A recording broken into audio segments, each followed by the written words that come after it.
Friends, இந்த வீடியோவில் என்ன பார்க்க போறேன்னா, மல்லிகைப்பூ மொட்டோட கட்டி வச்சா 1 வாரம் 2 வாரம் வரை கெடாம அப்படியே வாடாம வதங்காம வெடிக்காம இருக்கிறதுக்கு உள்ள டிப்ஸ் பார்க்கலாம். வாங்க வீடியோக்குள்ள போலாம்.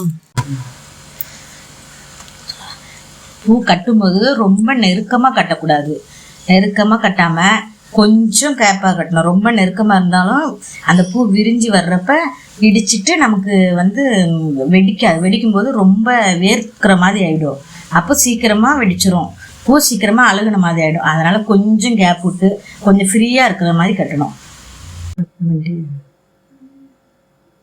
பூ வாடாமல் இருக்கணும்னா இந்த மாதிரி அடியில் பேப்பரை வச்சுக்கோங்க. பேப்பரை வச்சுட்டு மல்லிகைப்பூங்க பாருங்கள். மல்லிகைப்பூ எப்பவுமே ரொம்ப நெருக்காமல் கட்டாமல் கொஞ்சம் கேப் விட்டு கட்டணும். ரொம்ப நெருக்கமாக கட்டினா அந்த அழுத்தத்துக்கே வேர்வை தண்ணி போட்டு ஒரு மாதிரி நமக்கு அது அழுகி போன மாதிரி ஆகிடும். வச்சு அதேமாரி டப்பாவில் ரொம்ப அழுத்தமாக வைக்கக்கூடாது. இந்த மாதிரி ஃப்ரீயாக வைக்கணும். ஃப்ரீயாக வச்சுட்டு கொஞ்சம் 2-3 பீஸ் பேப்பரை உள்ளே கட் பண்ணி போடணும். ஏன்னா அந்த வேர்வை வந்தால் கூட அந்த டப்பாவை நம்ம டைட்டாக மூடுறதுனால அதில் வர்ற வேர்வை துளியெல்லாம் இந்த பேப்பர் இழுத்துக்கும். பேப்பர் வைக்கலாம், டிஷ்ஷும் வைக்கலாம். நான் இன்றைக்கி பேப்பர் வச்சுருக்கிறேன்.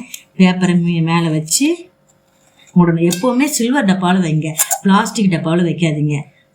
சில்வர் டப்பாவில் வச்சா தான் நல்லா ஒரு 15 நாள் கெடாமல் அப்படியே இருக்கும், வெடிக்காமல் இருக்கும், மொட்டாவே இருக்கும். நம்ம டெய்லி போய் மார்க்கெட் போய் வாங்க முடியாது. இப்படி நம்ம கம்மியாக கிடைக்கிறப்ப வாங்கி இப்படி ஸ்டோர் பண்ணி வைங்க. ஸ்டோர் பண்ணி வச்சிங்கன்னா நல்லாயிருக்கும். சில்வர் டப்பாவில் மூடி வைங்க.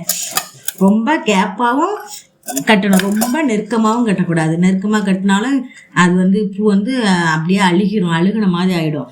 கொஞ்சம் கேப்பாக கட்டி வெடிக்கிறதுக்குள்ள கட்டி வச்சிருங்க. எப்போவுமே ரொம்ப வெடிச்ச பிறகு கட்டாதீங்க. பாய். வீடியோ பிடிச்சிருந்தா லைக் பண்ணுங்கள், கமெண்ட் பண்ணுங்கள், ஷேர் பண்ணுங்கள்.